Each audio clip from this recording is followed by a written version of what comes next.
Hello, and welcome to My Streaming Bubble, the podcast where I talk about the streamable media I love with the people I tolerate. I am your TV watching and talking host, Jen, and today is the last day of our March birthday madness. Since March is our super busy birthday month, I figured why not celebrate not just our birthdays, but also some of our favorite celebrities with a movie or two. Joining me today is Carla from OK Real Quick, and she's going to help me close out March birthday madness, and we're going to ease on down the road to The Wiz, starring the incomparable, however that's pronounced, Diana Ross. Her birthday was January 26th, because this is after that, like it was a couple of days ago. So happy belated birthday to Miss Diana Ross. Real quick fun fact about me and Diana Ross was when I was a child, I desperately wished that she was my aunt. Aww. I really wanted to be related to Diana Ross because that was my maiden name. So that's adorable. Turns out I'm not, so that's okay. But Carla, welcome and thank you for joining me today. Thank you for having me join you today, or any day for that matter. All the days. All the days. Bubble Pro Carla. So for those that may not know, Carla has her podcast, OK Real Quick. And Carla, can you go ahead and just tell us about it, just like really super fast? I can very quickly tell you about OK Real Quick. It is a podcast devoted to anything and everything I want to talk about. I'm talking about books, movies, TV. I'm talking about cats. I'm going to be talking soon about ants and whether they fight amongst themselves. Oh. That's just kind of how it goes over there. All of it in quick little episodes. You can just pop one on and throw in a load of laundry and be like, oh, that was interesting, and click it off and you're done. Mm-hmm. Yes. It's a very fun bite-sized podcast. So, and since I like to listen to things at an increased speed, I get through it even in less than 10 minutes. So then I can get in a couple more. Nothing like just a speed run of OK Real Quick. You're making it okay super quick, super duper quick. You know, for us busy parents on the go. Yeah. All right. Well, like I said, we are going to be talking about the movie The Wiz. And if you have not seen this movie, it came out in 1978, so you must just be a wee baby. But if you don't want it spoiled, pause the pod, watch the thing, and then come back. Welcome back. So before we get to chatting, let's see. Content warnings. I couldn't really think of anything blatant and specific. I will say that the depiction of the crows in this did make me just like a wee uncomfortable because it reminded me too much of like the animated crows back in the day, which were very much like a racist caricature of Black people. So that was kind of my only thing. Did you pick up on anything? I did. Okay. There is what I think a fair amount of colorism. Okay. In that a few of the evil women in the movie were darker skinned. Yes. And Diana Ross and Lena Horne are both pretty light skinned in comparison. There's also a fair bit of fatphobia because, again, a couple of the evil women in the movie are rotund. Mm-hmm. And there's also a bit of body horror involving saws and scarecrows. Yeah. So you're much may not feel pain, but I did. Yeah, it still was very kind of uncomfortable. I was like, no, oh wait, he's made of trash though. So it's what? I'm glad you brought up the colorism because I was kind of wondering about that in the very beginning. And we're not even through all the IMDb stuff, but just even all the family members at the table were all more medium to light skin. So, but thank you for bringing that up with the other comparisons to the evil witches and whatnot. So, all right. So what IMDb says about this movie, when Harlem school teacher Dorothy is miraculously whisked away to an urban fantasy land called Oz, she goes in search of the Wiz, a wizard who can help her get back to Manhattan, along with the Scarecrow, the Tin Man, and the Cowardly Lion. What I says about this movie, I says this is a great adaptation of The Wizard of Oz from the Black lens, from Black experience. And I think even all these years later, there's so many great songs and that it's just fun to watch in that sense and kind of sing along. So if people haven't seen this and you're listening to this because you don't care about spoilers, because it is based on The Wizard of Oz, I definitely recommend going to check it out. So that was a little longer and more serious than my usual what I says, but that's what I says. So this movie was written, created by L. Frank Baum, William F. Brown, and Joel Schumacher. It is directed by Sidney Lumet, and it stars Diana Ross, Michael Jackson, Nipsey Russell, Ted Ross, Teresa Merritt, Thelma Carpenter, Lena Horne, Richard Pryor, Stanley Green, and more. It's streamable free on Tubi and free from your local library. So, Carla, what are your general thoughts on The Wiz? I was watching a video today that reminded me of something that I think is very true about my overall feelings on The Wiz, which is that apparently when the movie came out in 1978, people thought that it was too silly for adults and too scary for kids. And that is always what I felt about The Wiz. But mind you, it's not even like a bad thing in my eyes, because some things are silly and maybe too silly for adults, but we can still watch it and enjoy it. And some things may be like very scary for kids, and kids will not be traumatized by it. They may have like forever memories etched in their brains of like people being unglued from walls and maybe subway pillars coming to life. But how do you grow to become a fully functional adult without some kind of psychological scarring at the hands of popular media? I don't want to live in that world. So I don't either. I have no problem with it. Mm-hmm. I love that you said that it was too silly for adults and too scary for kids, because I could see it being too silly for adults in like the late 70s and like early 80s because they were very serious people and blah, blah, blah. They don't know about joy and spending money on like Funko Pops and shit. Those were real adults with real adult hobbies, like, coronary disease and like mowing the lawn and COPD. What do you do for fun? Well, I have an oxygen machine I get to roll around with. I'm never alone till that can runs out. But like, so I remember this movie, and I haven't watched this movie probably since I was a kid. And I only watched it maybe like 1 or 2 times when I was a kid, because there were some things that were very, very scary. And rewatching it, these were the things that kind of stood out even as an adult. Michael Jackson's scarecrow makeup has always freaked me out. I don't like it whatsoever. The weird like garbage chin or something. Like I get he's a scarecrow, but like, and then the nose, I don't like it. The introduction of the graffiti kids, very terrifying. And even just the area that she lands in, and like what she landed in like a corn pit, and that's like a foot deep. Like, why? Okay.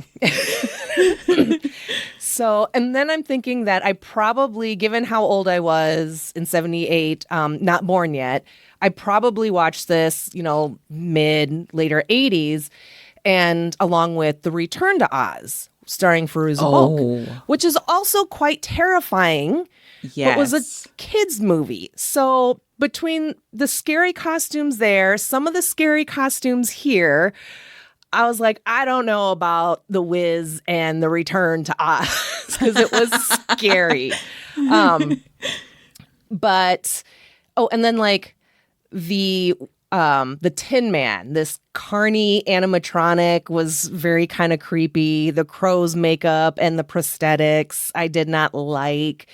But those were the only traumatizing things. That's it. Like, that's all that was terrifying. Yeah. Yeah. And Michael Jackson's nose, absolutely. And, back then I thought, what kind of weird machine part is this that's like on his nose? And then looking at it now, I'm like, is that like a Reese's peanut butter cup wrapper? And it makes a lot more sense to me now because, okay, so there's one thing with this movie. We watched it when we were still in Mexico. My dad had taken a bunch of VHSs to Mexico for us to watch stuff. Specifically, he brought like media starring Black people. So he brought us like The Cosby Show and I forget what other shows, but he brought The Wiz. And so we watched it. Didn't know what any of the songs meant until much later because we didn't speak English. Why would we ever speak English? It's not like we're ever going to use it. That was my thinking. Yeah. So I was not aware of Reese's peanut butter cups as a concept until much later. And then it clicked finally like, oh, okay.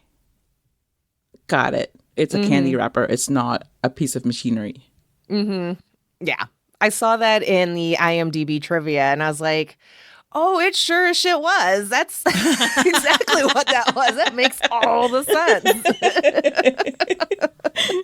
So, yeah, I still really enjoyed this movie, even though it's been so long, like 40 some years since I watched it. I think it's a really fun adaptation. As someone who doesn't really like get down with musicals a whole hell of a lot, I do like a lot of the songs in this, but I will say that I feel like there's maybe a couple too many. I'm just not a fan of like the slower ballad types, and there's a fair number of those, which that's fine, but it's like even in like Grease 2, all the slower songs, I'm just like, skip. Like when I was growing up, those were bathroom breaks. Like, okay, she's singing about like, Sandra Dee and all of that, and Rizzo's having her like moment, like it's time to use the bathroom. So that's just me. Devoted to this fast forward button. Yes. So, but like the songs, like a lot of the songs introducing each character are a lot of fun. Like very like toe tapping, get up and dance. I found it very, very interesting that in this version of The Wizard of Oz, Oz is not some fantasy wonderland. It's just another rundown city and rundown neighborhoods. So being that I'm not super familiar with this movie and all the ins and outs and trivias and everything, what kind of significance do you think that holds with placing the wonderful world of Oz just still in a city, an area, a neighborhood that looks like a project, low income, because shit's just destroyed. It looks like a fucking war zone. So what do you think? I had so many thoughts about this because I watched it, when I was a kid, and then I've watched it a few times into my adulthood. The last time before this time was just like a couple of years ago with my mom. And being an adult and picking up more, now I'm like, oh, I wonder if this means that. And what I'm seeing is, it starts out in Harlem, but it takes you kind of all over New York. Because I feel like there's one part where you see like a Nathan's hot dog stand, and that's like pretty emblematic of like Coney Island. And, there's a lot of like Brooklyn coded stuff in there. So I feel like it's taking you kind of on a tour of 1970s New York. And 1970s New York was kind of grimy and dirty. And it didn't really get cleaned up until like the 80s. So I think it's very true to what they're trying to convey. And even the city itself, like Manhattan, is also portrayed as a bit of an illusion of like the expectation you have of New York as this big city that's all glamorous and full of important, fantastical people. But at the beginning, when it's just Oz and you're looking at the grime, and Dorothy, she has just landed there. She's just been told, follow the yellow brick road, which means nothing to her. Toto has like gone somewhere and she's leaning up against this wall, and it's like terrifying. It makes me think of all of the, I'm sorry for using this phrase, 1900s. I apologize, fellow people whose birth year begins with a 1 and a 9. But the Harlem Renaissance, which was primarily between the 20s and the 30s, was like this huge boom in art and culture and like financial, rising up for Black people in that time and in that place. And then after that, it's like, well, what happens beyond that? Not a whole hell of a lot, except for disenfranchisement and, gentrification and a lot of not great things for Black people going on, which is part of what leads to New York becoming grimy and those parts that are associated with Black people becoming like, oh no, you can't go there. It's like it's a bad part of town. It's not a bad part of town. It's just a Black part of town. So there's also from the 60s and the 70s, there's the Black Arts movement. And I'm going to read this directly from Wikipedia. The Black Arts movement was an African-American-led art movement that was active during the 60s and 70s. Through activism in art, BAM created new cultural institutions and conveyed a message of Black pride. And the movement expanded from the accomplishments of artists of the Harlem Renaissance. So you're carrying over all of this like great tradition of Black excellence into the later part of the 1900s. And I think that like the movie's kind of trying to convey that, yeah, this place it's run down. It's been allowed to kind of rot, but there is something beautiful to be found in it. And if you find, where the Tin Man is, for example, that is just an abandoned amusement park place, and compare it to Coney Island and to how it's like had its ups and downs and just eventually like dismantled and just turned into dust. There's a lot of parallels there. So to me, it's about real life abandonment and neglect, but also about that you can find sources of pride in it and what can you get from it to move yourself and your people forward. But I think that what it does in terms of Emerald City is also telling you, don't look to the glamorous places as the places to get the inspiration for where to go next, because it's all artifice and it's all somebody telling everybody what they're going to be wearing. That whole sequence, and as they get into Emerald City, and it's one of my favorite parts of it. I love the music. Like it's like 3-4 pieces of different songs, all funk, all disco, all amazing. The wardrobe is wow. Yes. Gorgeous. Love it. Gorgeous. And you have some disembodied voice telling you what's hot for this moment. And you have to like change on a dime. And eschew the things that you loved 5 minutes ago in favor of what this unseen voice is telling you that you now love. And it's all a front. Because in the end, there's really nobody backing that up. There's really nobody who is really... Oh, I raised my hand. Oh, there's those damn hands again. I forgot about that. Carla T raised hand. View. What happens if I click view? Oh, I don't know. Okay, that was it's a gonna dumb lower pop-up. my hands. There we go. Oh my god, that's hilarious. Damn, Zoom you so silly. I forgot all about that. If I do the... Oh, it's going to do it. Is it? There you go. There it is. Mine doesn't have it. I don't know why. That's so funny, though. Where are my options? Okay. No, it's... Oh my god, like, we are so on the ball today. I don't know. I was sorry to interrupt real quick, but like I told my husband the other day, I was like, I don't know if it's my ADHD, perimenopause, living in a chaos timeline. I was like, but I feel like I am just descending into madness. Like my brain fog, I'll go to like Yes. leave a room, you know, the classic leave the room and then forget why you walked into the other room. Yep. Literally the second I step outside the door, I'm just like, wait, where was I going? And then the whole like doorways are like portals for people with ADHD. And it's like all of a sudden you're like, whoa, you're transported into a new world with more stuff. Okay. 100%. 100%. All right. Continue. And now we've discovered we don't even have to like exit a room for that to happen. So isn't that amazing? So Publish that in a exciting. journal somewhere. So, all right. Sorry. I didn't mean to No. tangent it off, but Oh no, I set us up on this one. It's some unseen entity telling you who to be. And yeah, it may be beautiful, but you're also not you. Like you're losing yourself to fit into some mold. So I think it's great. I don't even know if that's intentional. Listen, okay, like I haven't looked into the reasoning behind the things that they did in the movie.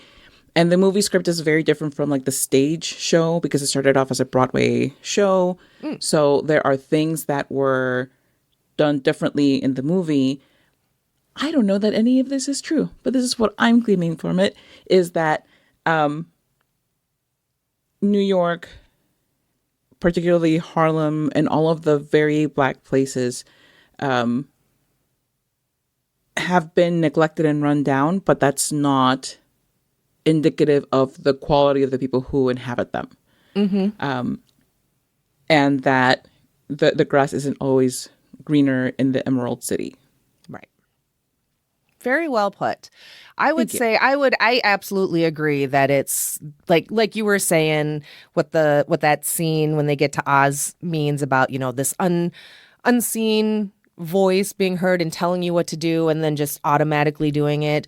You know, we all, even to this day, kind of live like that, right? Like someone tells us like, oh, you can't or shouldn't do this, you know, fashion, trends, stuff like that. And if you want to be part of the now and be seen and be green, you know, then now you got to wear red and and then yellow. So that totally makes sense. And even though The Wiz is played by their late great Richard Pryor, which I absolutely love. I love that man so fucking much. I could almost see The Wiz in this being played by like an unseen white man, because by the end of it, like The Wiz compared to like the Wizard of Oz is fucking useless here, right? Because like in this one, and this is one of my favorite like changes from Wizard to Wiz, is that The Wiz is completely useless, right? He's just stuck there.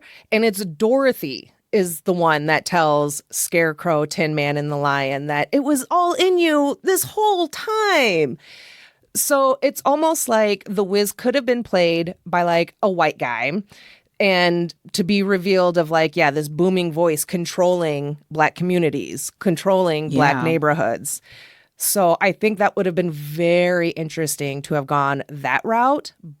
But I think you can still draw that same conclusion with Richard Pryor as the Wiz, because he is just a bum. He's in his bathrobes. He's probably got like the no slip socks on. Like it's just like a bed in a big empty room. So useless man. That's what it is. It's just useless men. But on a more superficial level, the scene where they get to the Emerald City, I love it because instead of like a horse of a different color, it's like fashion of a different color. So I couldn't help but kind of equate some scenes and moments to The Wizard of Oz. And that was definitely one of them where I'm like, I kind of like this quote change. I don't know if that was necessarily intentional to draw a small parallel to a horse of a different color. But it worked. And I thought, and it was just a lot of fun on top of the social commentary. Right. Right. And, you know, add to that there were white people like behind the scenes in this movie. Like you had white people writing for the script and doing the makeup and stuff. So there is definitely a white hand behind it. So absolutely, even without there being a white guy as the wizard, easy to make that conclusion even without that. But yeah, for sure. Especially with, okay, so yeah, you've got white people behind the scenes, directors, writers, producers, but their mouthpiece is Richard Pryor, right? Yeah. So it's like controlling one Black person to control an entire community of Black people. I have a cat hair on my microphone. So yeah, no, I like that. That's a good point. I like that very much. Good job. I also found it very interesting that when Dorothy first gets to Oz here and she's told to follow the yellow brick road, and there's no fucking yellow brick road. And it's just not until after she meets the Scarecrow do they find bricks, like busted up bricks.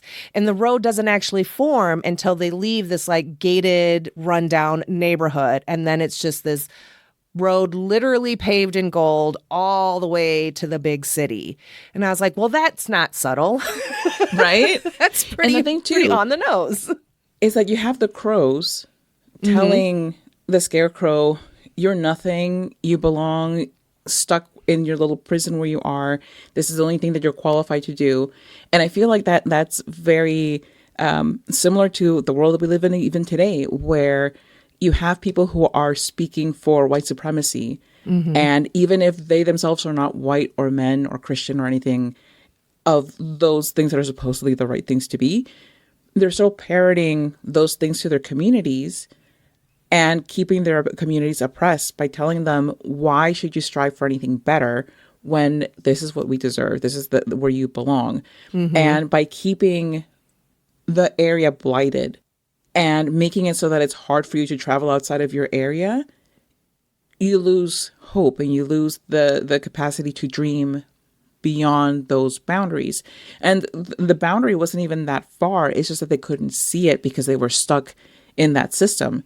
And, you know, there's also the idea that the reason that it took Dorothy coming to scare off the crows to give Scarecrow the chance to even dream of being anything but a scarecrow, to me kind of like points to the way that Black women often are forced to lead the charge when it comes to change for society, where, you know, the amount of times that people are like, oh, you know, Black women are trying to save us. And it's like, yeah, but Black women shouldn't have to. Like, exactly. Honestly, don't put everything on Black women to do everything for everybody else.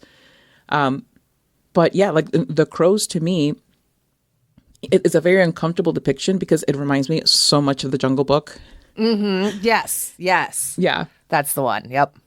And I do wonder if maybe that's not on purpose to kind of highlight that, okay, these are the depictions that are created by people outside of our community, and that by accepting them and accepting what they're saying about our community, that you're playing into these stereotypes and these societal expectations. 100%. I loved that. Right? So like that's kind of what it reads like to me. So yeah. No, I think that's perfect. I think you are absolutely correct. Because like I said, I couldn't help but like notice the similarities between them and the Jungle Book crows. And even in, I think like some old like Looney Tunes or like Tom and Jerry's, there was always like a group of crows in the late 70s and throughout the 80s, and they were always depicted like that. So, but thank you for like coming to that conclusion, because I was kind of wondering what that significance was. And I'm like, why would they still portray these crows in such a caricature kind of way? But I like how you explain that I like your explanation of it. Thank you. You're welcome. More mind-blowing. It's mind-blowing time with Carla and Jen. That sound is neurons firing. Pew, pew. All right. I just wanted to ask quick, what are your thoughts on Diana Ross being in her 30s during this, playing a 24-year-old, which that part doesn't bother me because, as they say, black don't crack. And I was like, she was 30s in her 30s in this? Oh, my God. But portraying an adult Dorothy versus a younger child Dorothy. I was reading in IMDb that there was some criticism as they were getting ready to like film the movie or whatever. Diana really wanted to play Dorothy. She was saying that Dorothy and, the story is very timeless. It's ageless. And I can 100% get behind that. But what are your thoughts on Dorothy being a 24-year-old grown woman with a job I have and taxes? so many thoughts about this. Oh my God. All right, here we go. Here we go. I'm just going to mute my mic. No. Because I have a lot of thoughts about Diana Ross in general. Like she is an icon. She has a storied career and all of that. But there are a lot of things where I'm like, oh, I don't know, Diana. Because there are a lot of times when it has seemed that she's kind of screwing people over to advance her own career. And I mean, like, look at Dreamgirls. Like that whole thing was kind of like based on all of those stories. Yeah. You have the unconfirmed rumors of Diana kind of grooming Michael Jackson and having a relationship with him that maybe she shouldn't have had, especially starting because they met when he was like a little kid and it was just very weird. The idea that the song Dirty Diana is about Diana Ross, like there's like a lot of stuff tied up into it. But it is like, there's a lot of speculation there, but it is very factual that she kind of demanded this role and she went above, was it Berry Gordy? Sorry, I need to like fact check myself. Yes. Was it? Okay. Because all of a sudden my brain just went flatline. Yeah, no, because I pulled it up before just to make sure, but it's like on a different page. So, okay. So she, Berry Gordy running Motown and this being a movie produced by Motown, Berry Gordy wanted Stephanie Mills, who was the one who originated the character of Dorothy for The Wiz on Broadway. So he wanted Stephanie Mills to be Dorothy in the movie. And Diana Ross said, I want to play Dorothy. And Berry said no. So she went above him and kind of made some kind of deal with the people who are above Berry Gordy so that she got the role. And listen, not to take away anything from her portrayal of Dorothy, because there were, like, particularly the first and the last solos that she has are amazing, especially the very last one, Home, is mind-blowing and so good. The performance is so raw and emotional, but I don't know what Stephanie Mills might have sounded like, and now I never will, because we never got that chance to see that. As far as the age, I also didn't have an issue with it, because without knowing that, she was supposed to be younger, I never would have really known one way or the other. I think it makes sense that it was more of a big deal at the time, because in the 1970s, it was very expected that by your 20s, you have your life in order. You're an adult, you're out of your house, you don't live with your parents, you are probably married and have children and have a career or have given up your career for the expectations of motherhood and wifedom. But in 2026, those expectations are not there anymore. You have many, many people in their 30s living with their relatives, or if not, back home with their family of origin. So it's not seen now as anything weird that a 33-year-old woman would be living with her aunt. But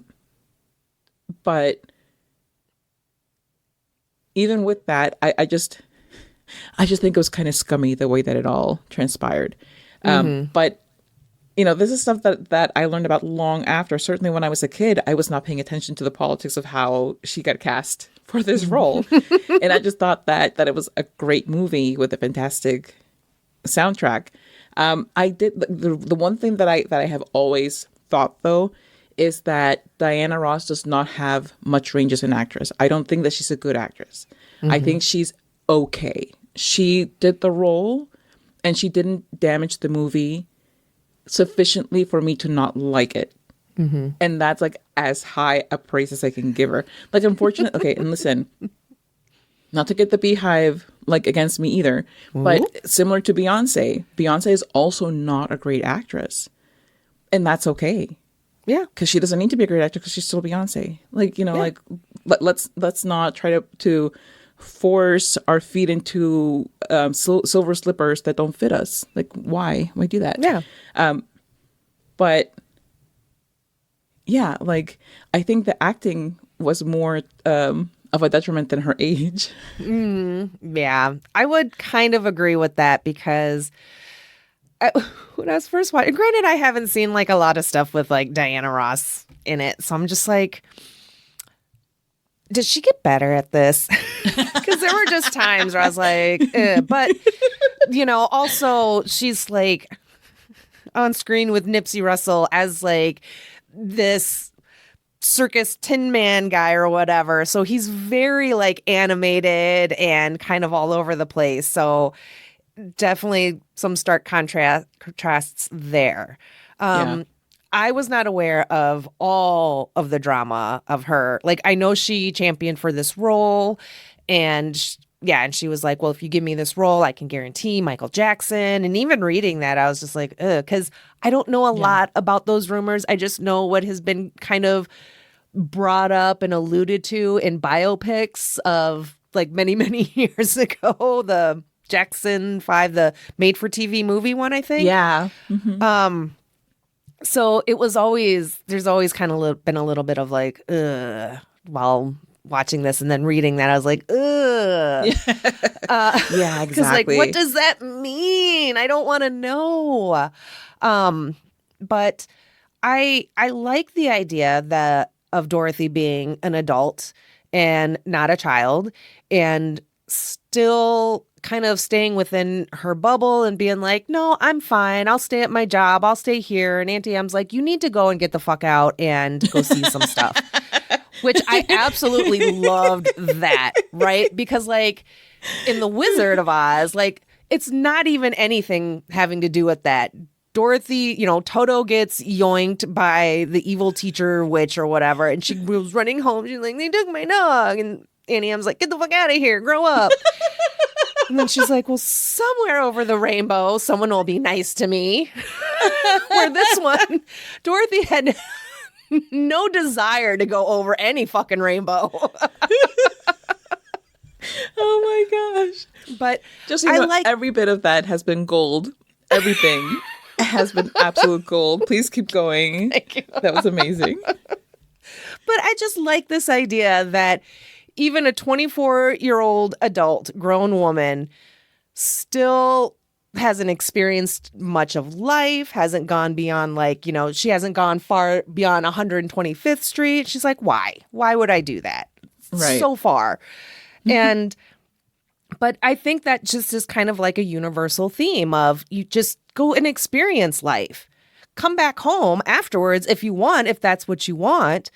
But you need to see the world first before you can truly make that decision and truly appreciate being at home and all the safeties and everything that come with that, you know, and Dorothy in this one, definitely her confidence grows. Like I really love when she just comes in and busts up the crows and she's like, get out of here, get out of here. Like, oh, that's so good. So aggressive. I love it.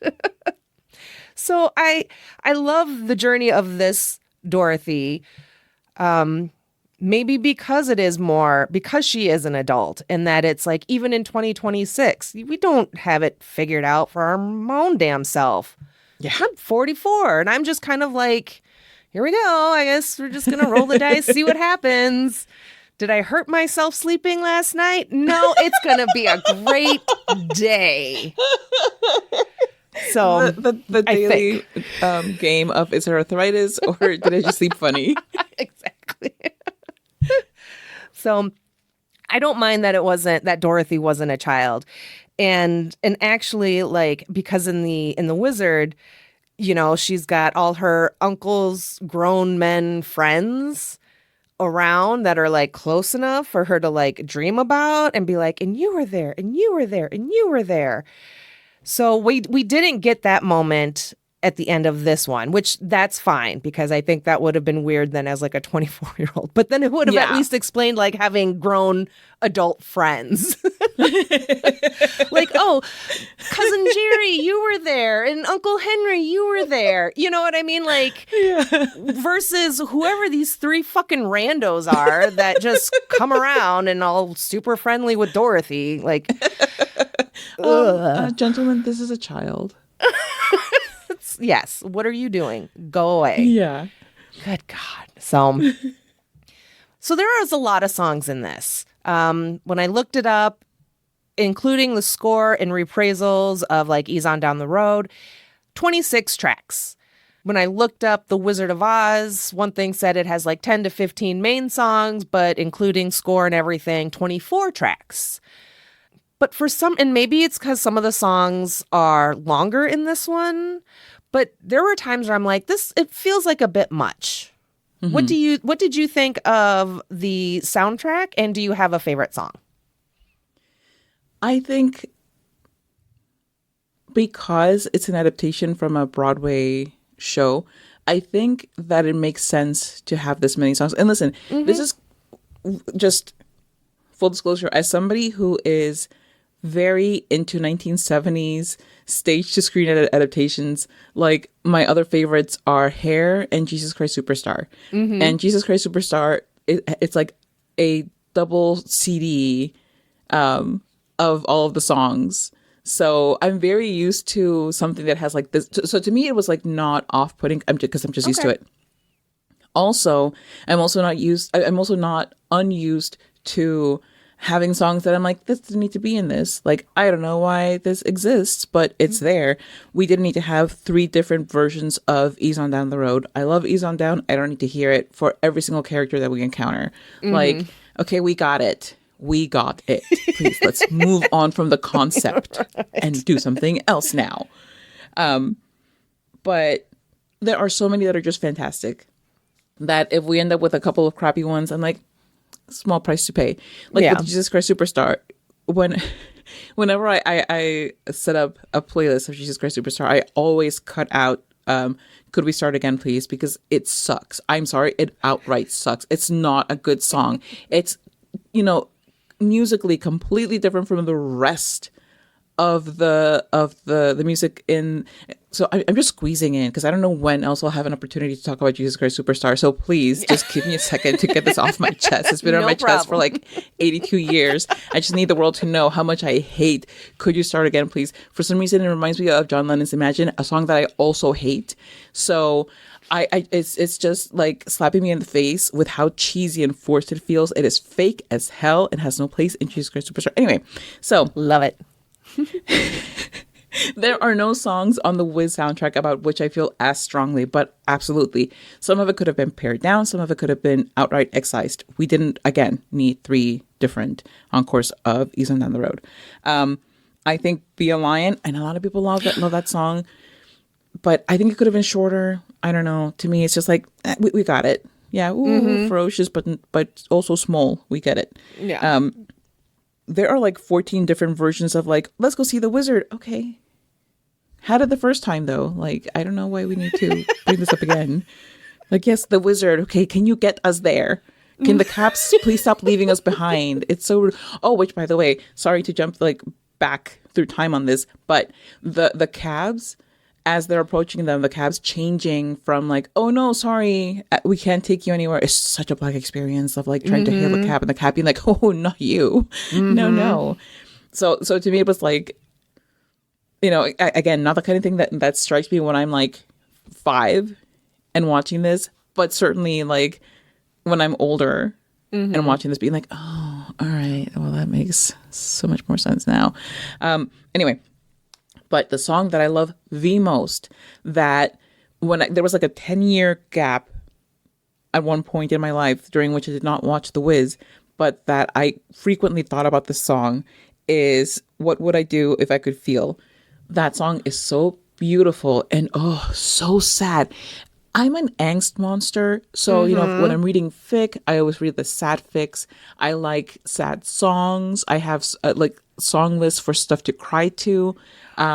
So it just makes sense that this is a song that would have gripped me from like when I was little to now that I'm like, I was watching it just earlier today and I'm like, oh my God, but you can feel.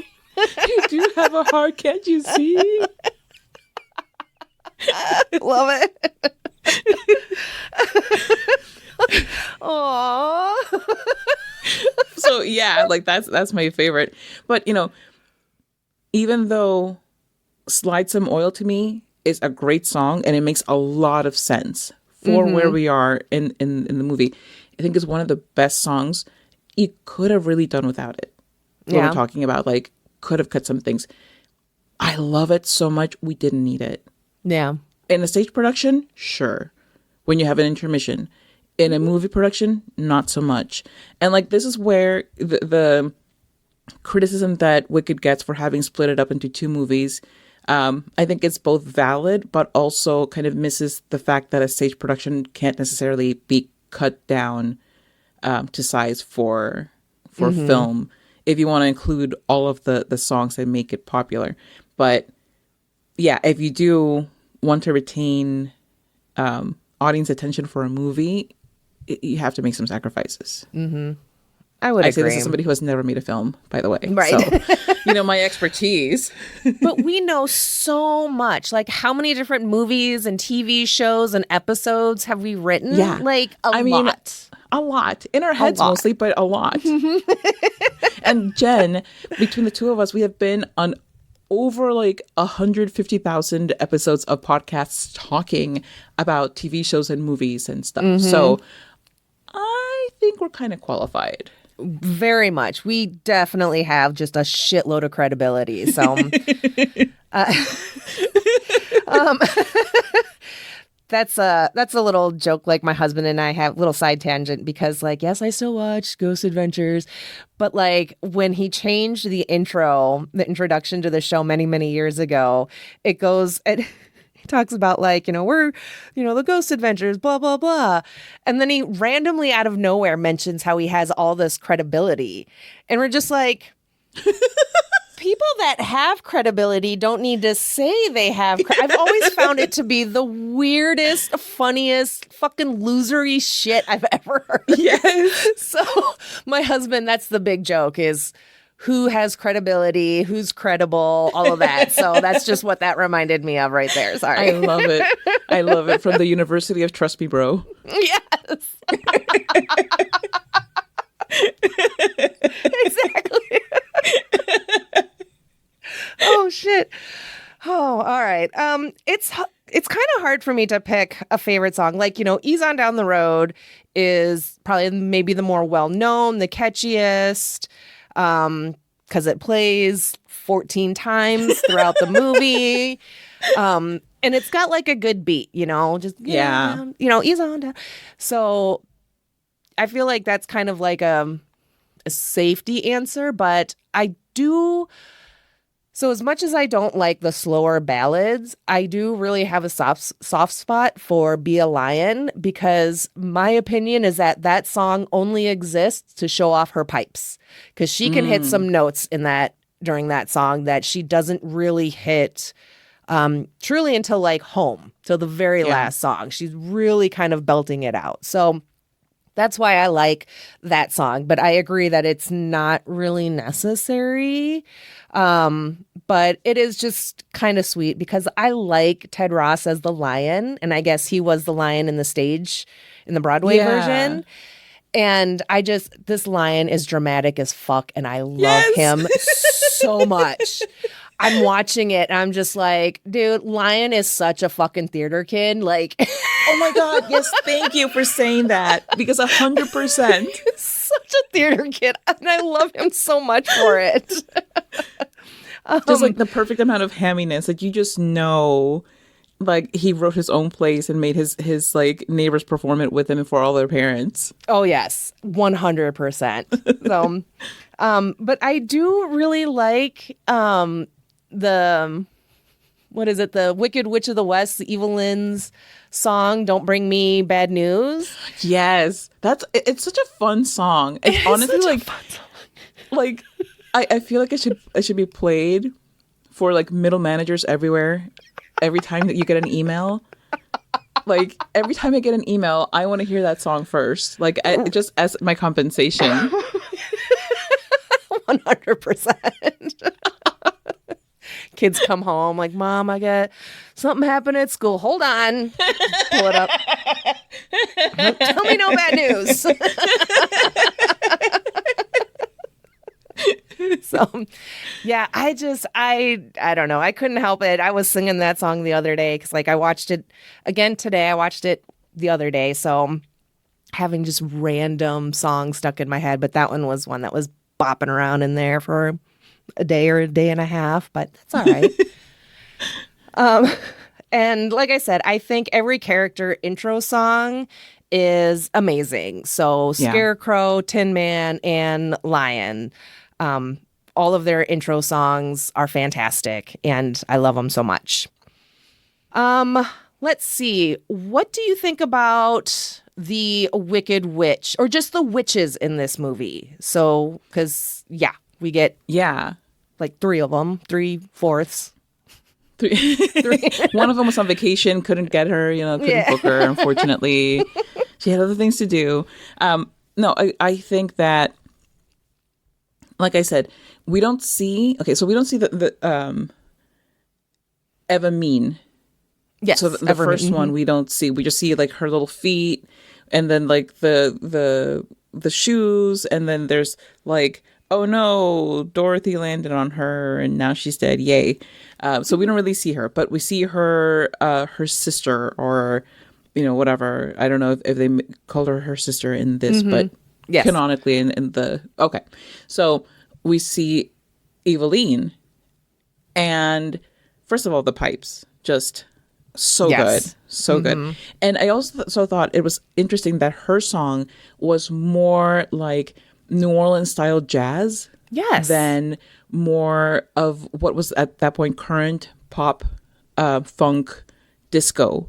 That was almost everything else. Like everything else, Oz was very much of that time, but this was so much older. But I don't know that means anything. I just think that was like interesting that they went in that direction for her. It works great for the song, fantastic song. But yeah, like to me, the fact that like, yes, she's working. She's running a sweatshop. Naturally, very bad. Don't run sweatshops. Don't do that. Bad. Bring your hand over here. I'm going to smack it. Bad. But she was depicted as a large, darker skinned Black woman, dressed up very clownishly. And then in the end, she doesn't just melt. She melts into like a toilet. That was super weird. It was super weird, right? Yeah. Like, what? Yeah. Because my son was watching it in parts. He didn't watch the whole thing, but he happened to come right as she was melting into that thing, and then the thing closes. And he said to me, he's like, I was waiting for it to flush.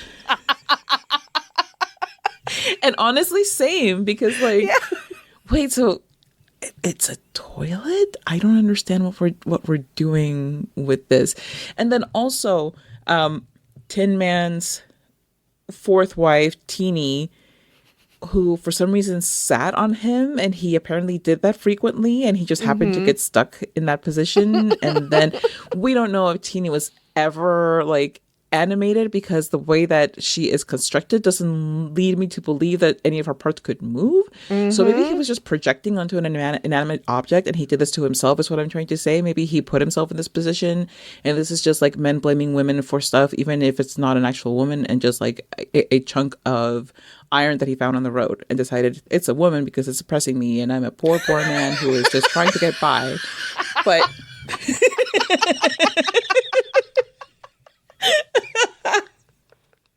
I'm just a poor man. I'm just trying to lead carnivals here, and this woman is my fourth wife. Sir, that is a can of Coke.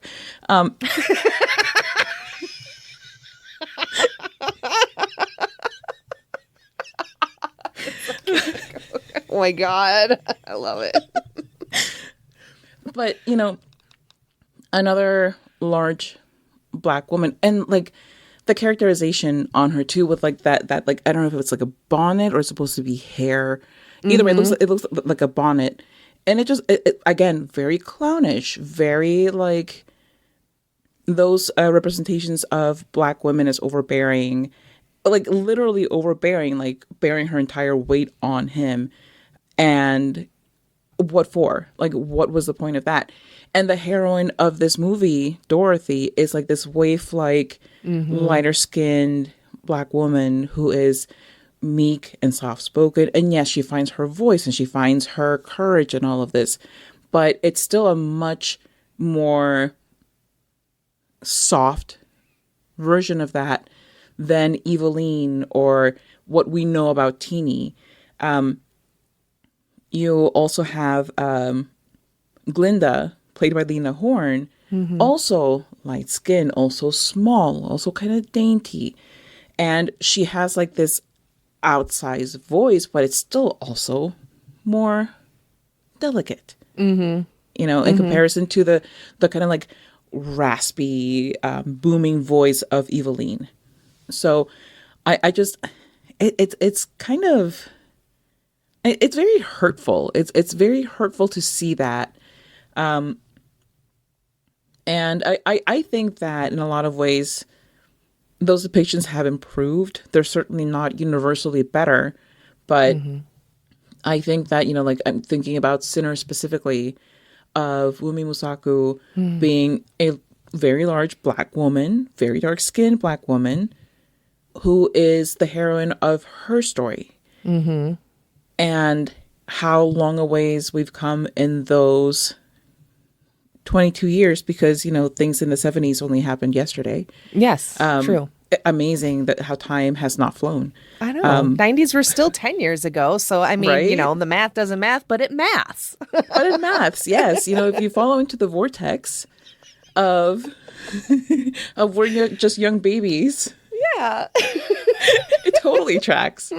But yeah, just it's very interesting. Now, as far as just everything else, Eveline is very evil. And I think objectively I can see why sicking somebody on her to get rid of her is a universal good. But I just think that it was really messed up. And we'll talk about it later about what I think about the Wiz sending Dorothy off to do this. Oh God, yeah. We can get to that like right after this. So, with Evelyn, whatever. And I was kind of the second time I was watching it, trying to get a better look at like her makeup and kind of everything going on the head and face. Because in the subway, it almost seemed like it was very like Chinese demon inspired. And so that kind of made me wonder too, like, okay, so, because then there was like the Chinese guy or the guy in the subway that had like the red Chinese lanterns that grew. Yes. That was hella fucking creepy as well. Even as a grown adult, I'm like, I don't like this. I do not like this. Scary. It was very scary.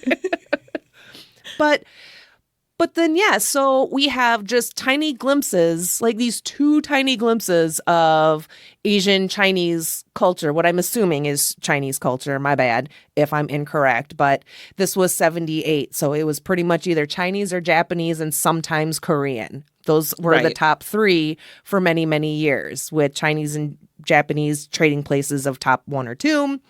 Koreans always third. And then did it matter who came after that? Right, exactly. Then? Like, no. There are other countries out there? What? So just kind of using what seemed like some of that imagery, some of those items from Asian Chinese culture really kind of made me sit there and go like, so what are you saying here? Like, are Asians also evil? Are Asians just almost like little lackeys for this quote big scary Black woman? Like what is the tie here? What is the connection? And I still haven't quite figured that out, other than, just your run of the mill racism. Right. Yeah. So, Yeah, you know what? I hadn't even like fully picked up on it. Like I saw like the lantern looking dudes. And then didn't think much past it. But yeah, absolutely, you're right. Now that you're mentioning it, like, what is it that they were trying to get at with those being inserted there? Because yeah, like that guy was a lackey for Eveline. they show So him a like, couple of times, and like yeah, his tray also had what looked like, like maybe little trinkets, Chinese figurines or something like that. So then it also looks like he's almost like one of those like cigarette girls with this tray and going around and trying yes, to sell his wares and everything. Like, yeah, I guess I'm just kind of missing the point of that, right, social commentary or not. So I'm like, okay, why? Why? Like, where does the right, Chinese culture, Asian culture fit in here? And it almost made me think back to the episode on racism in sci-fi on It's a Fandom Thing many, many, many years ago. Because you guys talked about the Chinese culture in that series, but not a single fucking Asian person. And yes. Oh when my I God, listened to Firefly, that, yeah, oh my God, that was such a great fucking episode. And also like the part with Booker with his hair and everything yes. and Oh, tying that to racism. Like then I felt bad for just thinking that was just kind of a run of the mill like sight gag. We're so used to seeing his hair slicked back. Like even I was like, I didn't realize he had all that hair, but I wasn't tying it to the Black experience. Anywho, that's what all of that made me. It feels very much kind of within the same realm, right? Like yeah. here we have some No, but you're. Chinese influences, but like it's all black people and like that's fine. But then now what are you trying to say about like did they just appropriate? Like what is happening? Right, exactly. And like this is one of those things like what my mind is blown like now where I'm doing like the Yeah. boo in my brain because it hadn't like really clicked with me that was what that was.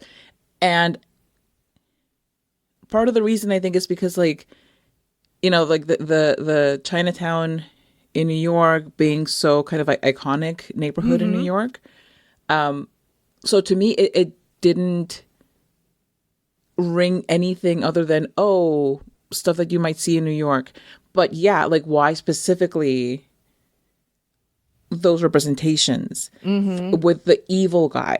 Why not have those representations with like the dancing people or with like the people who greet Dorothy when she first arrives in Oz? Why specifically with people who are trying to harm Dorothy and her pals? If anyone has any other ideas, suggestions, or just knows, please let us know. Share the Yes, knowledge. please. Just imagine like, people who like were in those meetings, like just reaching out to you like, "Hello, Jen. I am 92 years old and I worked on that set and I have some things to share with you." Ooh, oh, wouldn't that be lovely? Yes.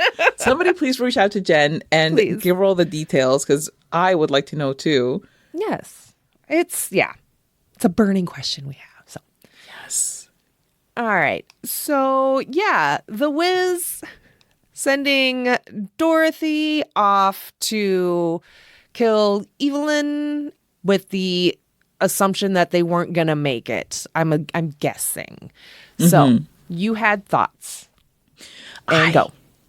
Dude, oh my God. Okay. So basically, Oz turns Dorothy into a mercenary.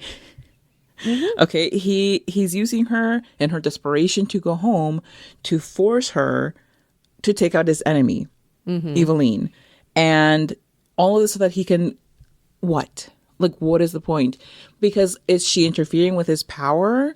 Is she and I'm not saying that she's a good person and deserves to just thrive either, okay? Like Right. that's not what I'm saying. But why what is it that he gains from taking out Eveline and sending Dorothy to do it when there's like next to no prospect of her coming back from this alive or otherwise? It's a crappy move on his part. But it's also, I think, the way that like just men will be like, oh, I'm baby, can you please do this thing for me that I could probably do myself, but I don't wanna, so can you just do it for me, please? I don't know how. Right? And like at the end when he's like the single man tear on his face and he's like, Dorothy, you get to go home now. Can you do something for me? And she's like, no. Best of luck to you, bro. I love that. We don't even get to hear what it is that he's gonna ask her. She's like, I'm done with you. Yes. I took out your enemy. Now you fend for yourself, bro. Good luck. Exactly. She's like, leave this Doesn't even place, leave- go outside, touch some fucking grass. Like, She's like, have you considered like taking a shower and leaving your house? step one, put on pants. But yeah, and I was, I think like back in the day, I may have been like, oh, maybe she could have brought him back with her. It's not New Jersey, but it's New York. So honestly, she's doing him a favor twice there. No offense to New Jersey people. I am absolutely joking. But I mean, your great state did give us John Bon Jovi, so I can't fault you for too much. All is forgiven. All is forgiven. You're good. We're good. All right. We're fine, right? We're pals. Yep.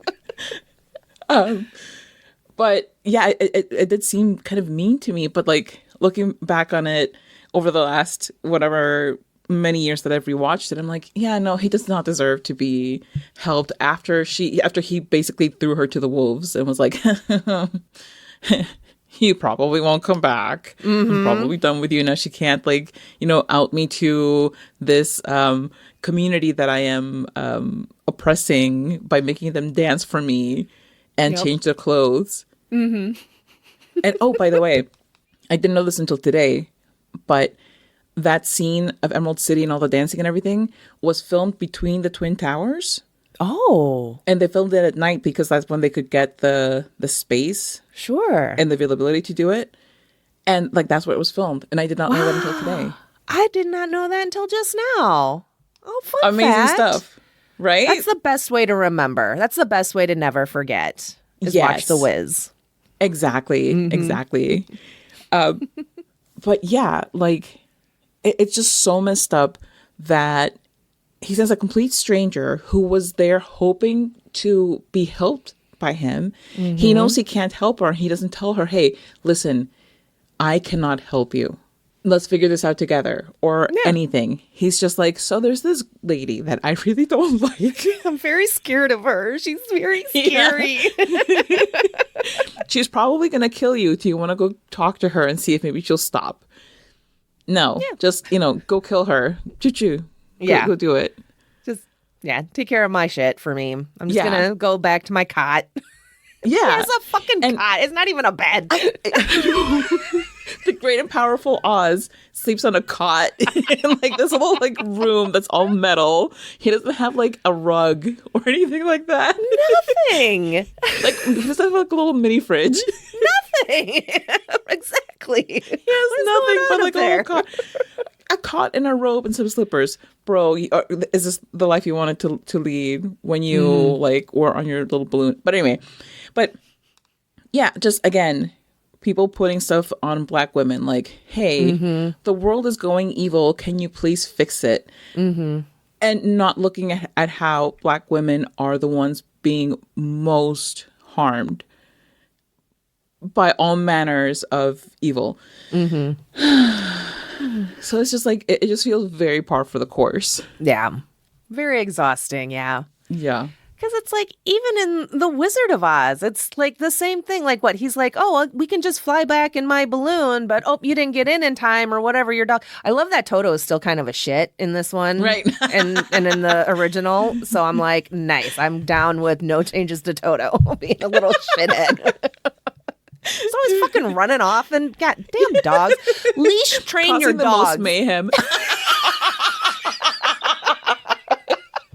Yes, exactly. If her dog were on a leash when it should have been, none of this would have happened. God, God. And then just think of all like the Toto turds just all over that yellow brick road because she didn't have like a plastic bag to pick that up. And like they didn't have to in the 70s. It's going to be a yellow brick road for different reasons now. Hey-oh.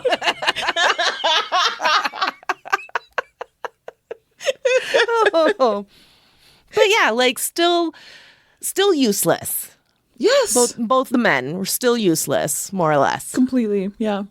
So, there was one more thing I had written down I wanted to mention quick, but now I can't find my note. Other than the Wicked Witch looking like an evil queen of, that's redundant, like a evil queen of hearts. Oh, true. So she may be a sweatshop owner. She may be evil. And she may have appropriated Chinese culture and then did away with the Chinese people. I don't know. But even though it's detrimental to her actual literal existence, safety was still number one. Because if you are allergic to water, what? Like, when did OSHA start? Like, or they be like, I don't care. You need to put in a sprinkler system.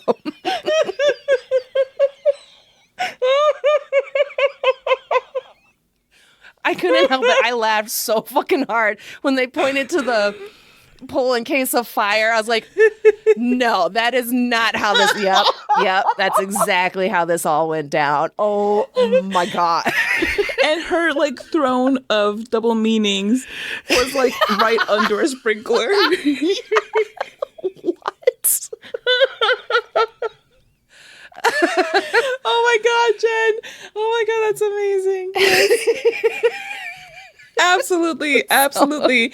Why was it that she has people chained up and she has them put on like these suits over their very comfortable and breathable dancing underwear? Mm-hmm. But safety is the most important thing here at Sweatshops Are Us. We want to make sure that in case of emergency, in case there's a fire, you're able to put it out safely because we care about your well-being. Mm-hmm. And yes, it may cause me to melt into my toilet throne, but your safety is more important. Mm-hmm.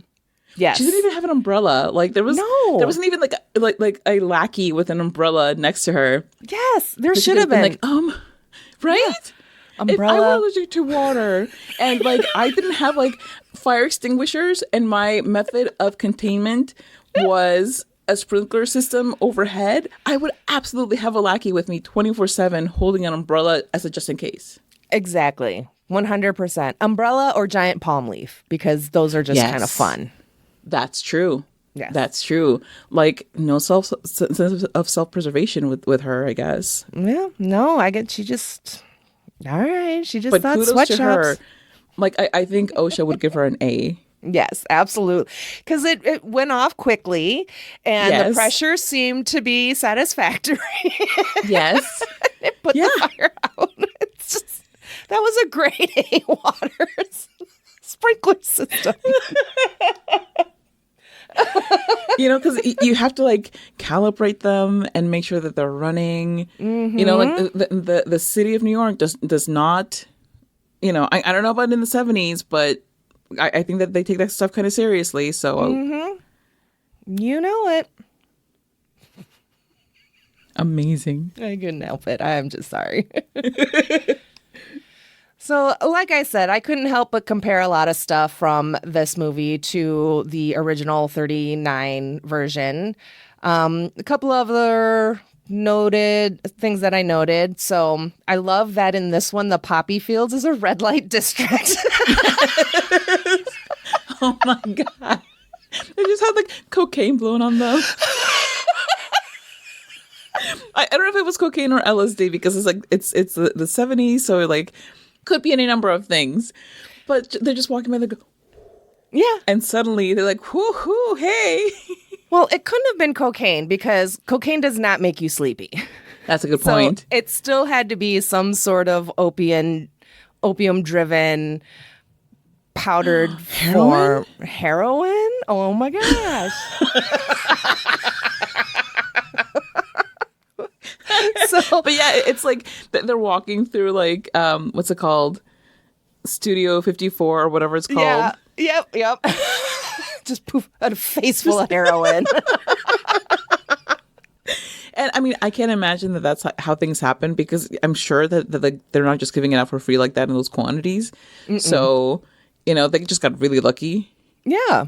Or unlucky, depending on how you look at it, I guess. I suppose. I mean, but it did lead us to Be a Lion, which is still a great showcase of her pipe. So the other one that I had written down was, so in this one, in The Wiz, we don't get to see them get a little makeover when they get to Emerald City. And I was kind of bummed because I wanted to see what their glow-ups could have looked like. Because I'm sorry, but I'm just like, what would have like Scarecrow's hair looked like? Would have been 78. So is that Jerry curls possibly? Especially with how his hair was portrayed in this as being, I think that would have been more out? Early for that. I think it would have been okay. Yeah, like a more defined afro, probably. Yeah. But yeah, that would have been interesting to see how they like, and the lion, I don't think would have gotten those like big ringlets of curls. Mm-mm. So I wonder what they would have done for him. I noticed that like this lion, his mane was already pretty curly. Like it wasn't like there were still some pretty held ringlets in there. So I was like, well, yeah, you can't go ringlets. I don't want to sound racist, but like dreads. But then it's like, now they're blonde dreads. And right. And you don't want to do that. Maybe that's why that's exactly what happened, Jen. That's exactly what happened. They were at the planning stages for that makeover. And they're like, well, what do we do with the lion? And they're like, anything we do is going to look really, really bad. Because you don't want any of these hairstyles with like blonde hair. Yeah. And they're like, oh, man, like they really want to see these looks in like, by 5 p.m. You got anything for me? They're like, how about we just like suggest that we scrap it and tell them that it's like for cultural sensitivity reasons. Yes. And not because we couldn't come up with something that wouldn't be absolutely shocking. And they're like, yeah, let's just do that. Yeah, I'm pretty sure that's how it went down. Because, then what would they have done with Dorothy's hair? Not straighten it by any means, because for Diana to be rocking her natural hair like that is a really big fucking deal in 78. Yeah. And still a fairly decent sized deal in 2026. Yeah. So I think you're right. I think they were just like, there's no way we can do this and keep it true to Black experience and Black lives. Right. So yeah. And they're like, you know what? No, we got it on one. Let's move on. Yep. And also maybe like, oh God, because they're Black, they can't get makeovers. There's nothing to make over. They're not worthy. You know what I mean? Then there's but kind seriously, of like that. It's so true. It's so true because like look at the fact that that Black actors and actresses and anybody in show business often either has to do their own hair and makeup, or they have to bring their own hair and makeup person because the studios will not supply them. And then the people who are there are like, I can't. I'm sorry. I don't know how to do your hair. And that is, it's absolutely no joke that the entertainment industry makes it very difficult for Black people to exist on film. Like you have the movie Moonlight, which was one of the first movies I remember seeing where Black skin was lit in a way that made it look like really just glowing and ethereal, the way that white skin has been filmed for decades. Like you look at Lord of the Rings and how Galadriel looked, and just basically everybody in that movie looking all glowing and just otherworldly, and not giving the same treatment to Black characters in anything. But Moonlight really started that trend of putting up like the blue and red lighting to show off the undertones of Black skin, and then carrying that over into shows like Insecure, and then that becoming more normalized in the industry. But in 78, they weren't even thinking about it. And when you have, I don't know who on the crew of that film was and wasn't Black, but I don't know that they cared so much about the physical presentation of Black people outside of, hey, let's make sure they're Black because this is a Black show. Mm-hmm. So yeah, it's a good point. Thank you. All right, let's see. What else have you got, Carla? Because I know you've got more. Yes, I do, of course. Yay! Okay, so we talked a bit about the scarecrow scene. In addition to it making me think of how people kind of not infect, but how people are influenced to believe that certain aspects of their own culture are inferior. And then they carry that with them into conversations of people within their own culture to be like, we really shouldn't be doing this. This is really tacky and it's making us look bad. But there's also like this anti-intellectualism in there with the crows telling Scarecrow, don't read. Reading is not good. But it is exactly carrying over into today where people are being told, going to college is for the elites. And if you go to college and if you want to go to college, if you want to, educate yourself or, learn things, then you're playing into this elitism and you're a bad person for wanting to get a degree or for reading books. And reading books is for people who have too much time on their hands and who want to seem better than everybody else. The way that literacy has just plummeted in this country to the point where people can't have nuanced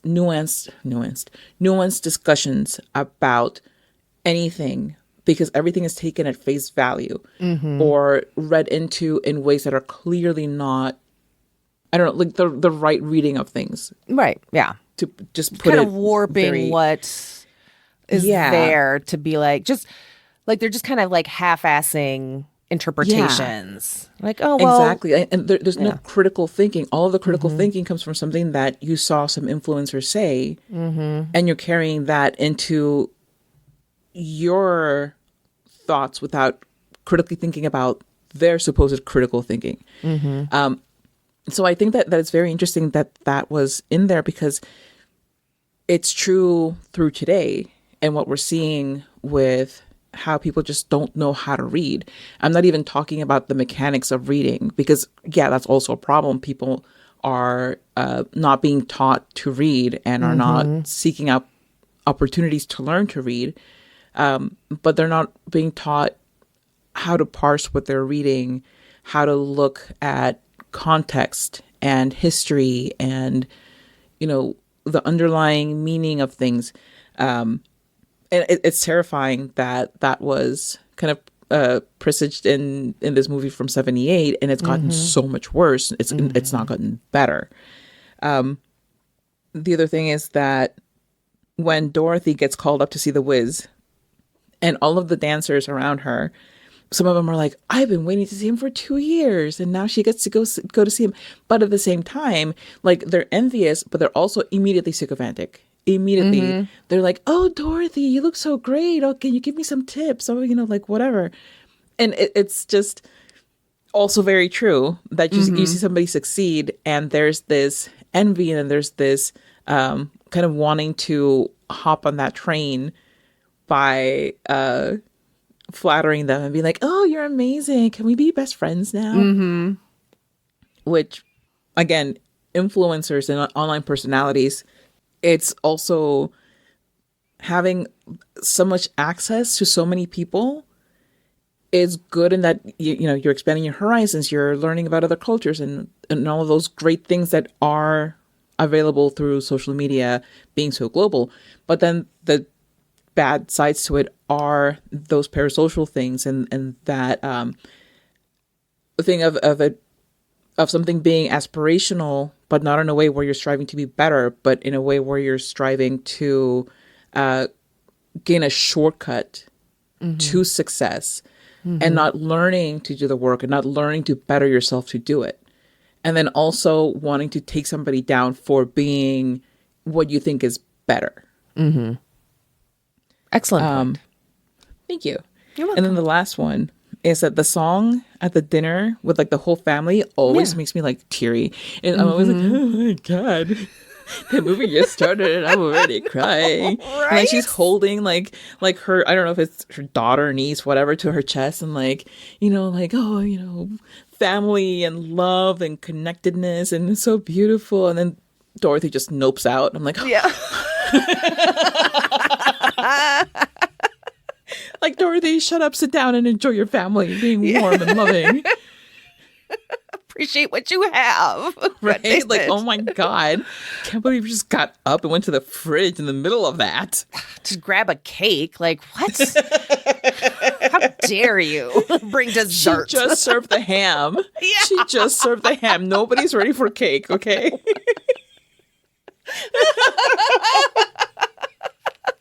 By the way, I'm sorry, but that ham looked gelatinous and disgusting. I would not eat that, but that's just my opinion on ham in general. Yeah. Oh, okay. I like ham.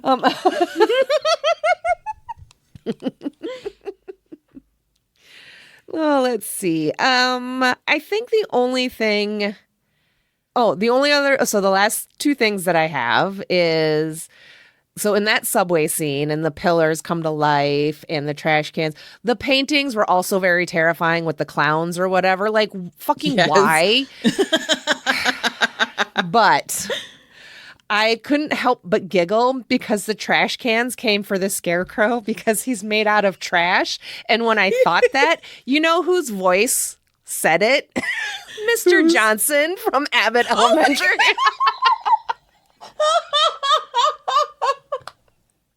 So, as I'm just watching, that's just like my running thought in my brain. I don't even say it out loud, but like as it just goes through one side to the other. Mr. Johnson's voice was because it's trash. And his You're so right. Oh so, my God, that's so perfect for that. Made me chuckle. And Just imagining Mr. Johnson being like, he's going where he belongs. Don't pull him back out, Lion. Don't pull him out. But he's trash. Trash cans just doing their jobs.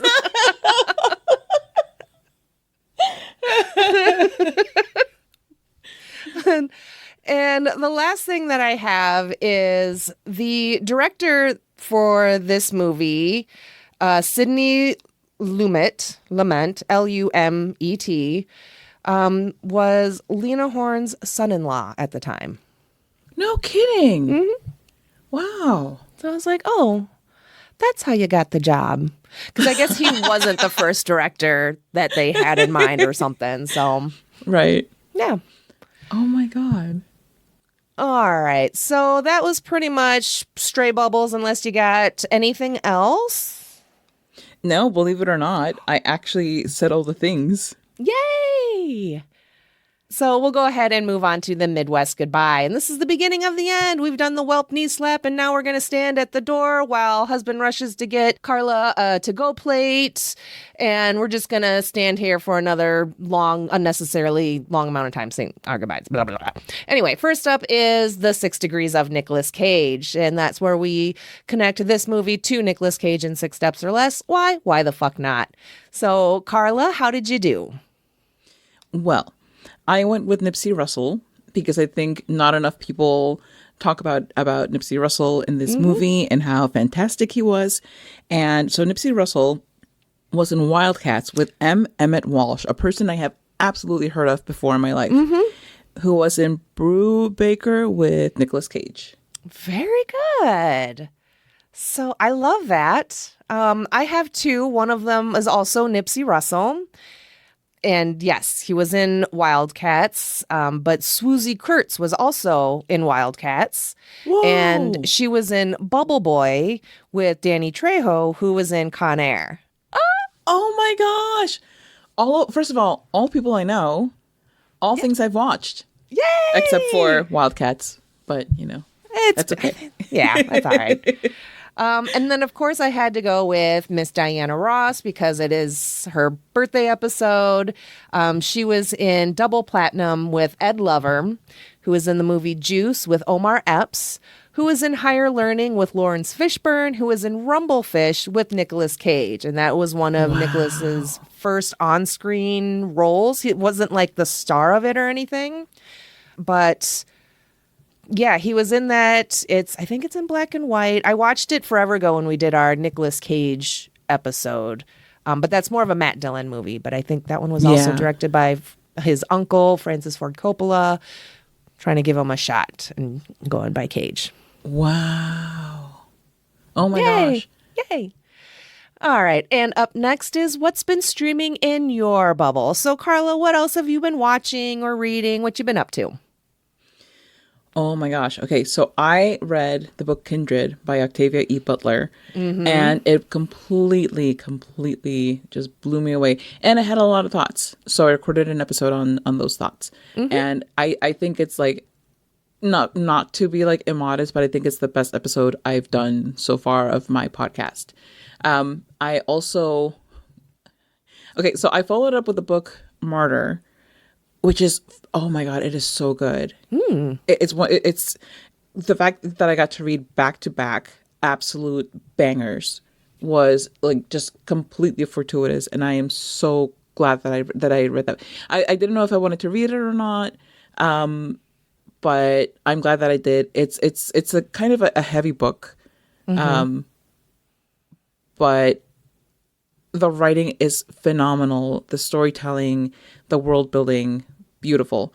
And then I went and I read a book called Mostly Dead Things, and I was very angry at myself for not putting it down 10% into the book because it was terrible.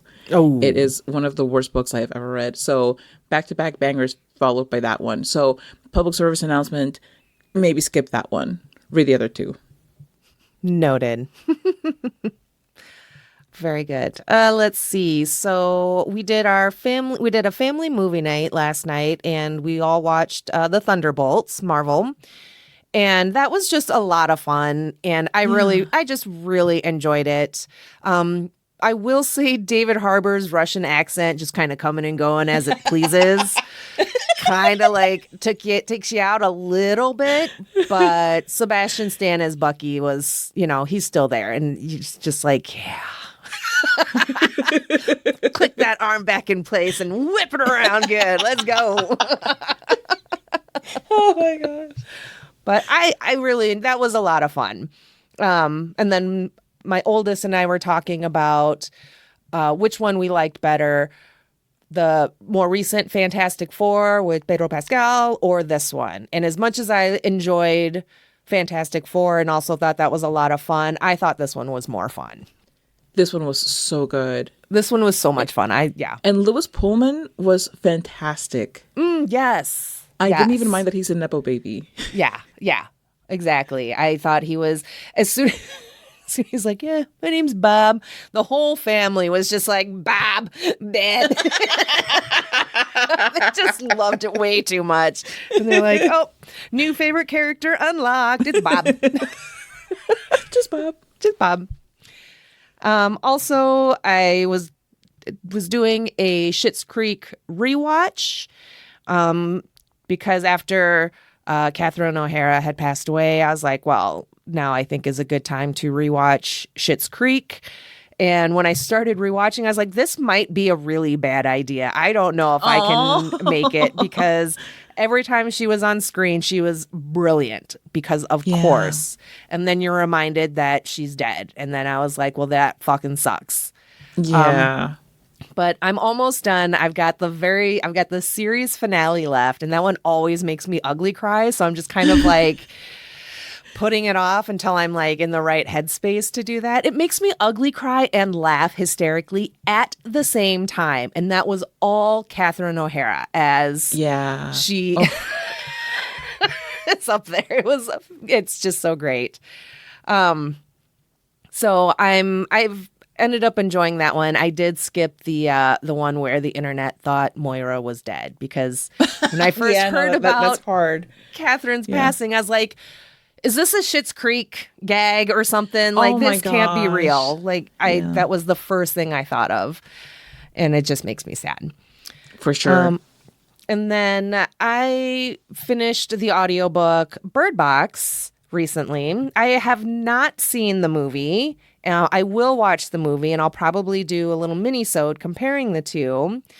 And no spoilers for the book, but I will just say that Mallory slowly drove me nuts through the run of the book, and the ending disappointed me. I fucking hated her. I was just like, of course you mean, oh God, it just fucking drove me nuts. By the end, I was like, shut the fuck up, Mallory.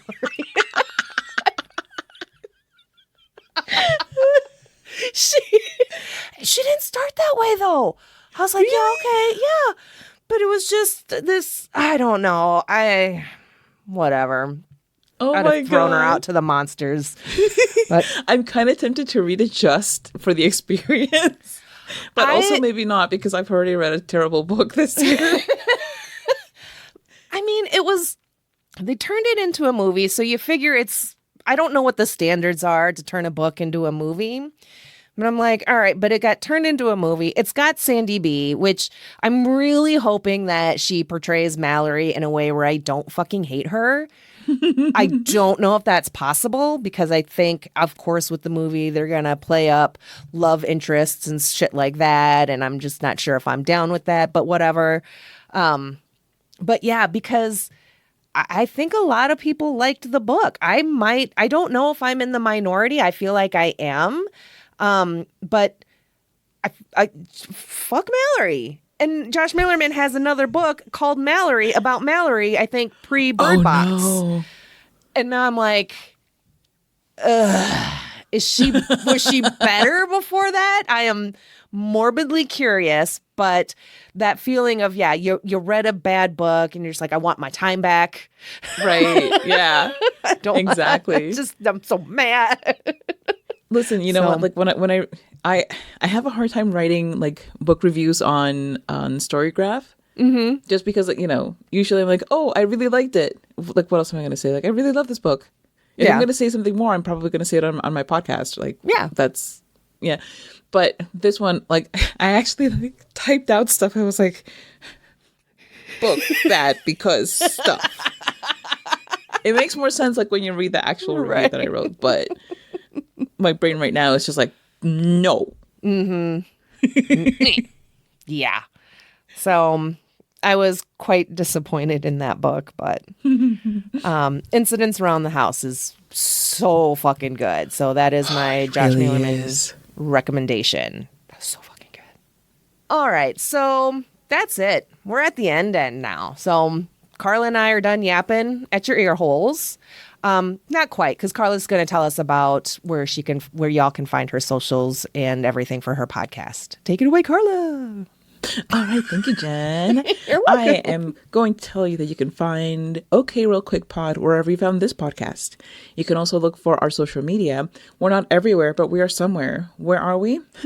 Look for @OK Real Quick Pod and find out if we're there, wherever it is that you're looking. I also have social media just for me, and that's @Carlatemis. Same places mostly, @Carlatemis. I'm either there or I'm not. And I have a website called, and that one is actually there. You can find it, and all the stuff will be there, including my podcast. So that's carlatemis.com, CARLATEMIS.com. Excellent. So make sure you go find, follow, and support Carla and her art and her podcast, because that's just a really nice thing to do. Yeah, thank you. Yeah. And then make sure you do all that stuff for this podcast, My Streaming Bubble. Go ahead and give us a Google, us, me. It's the royal us, the royal we. So yeah, just go ahead and search My Streaming Bubble and I will pop on up there for you. And then make sure you do all those things again for the monthly podcast that I co-host with Aaron from It's a Fandom Thing called Twin It to Win It. And that's where we test our twinningness by guessing how the other feels about different horror movies.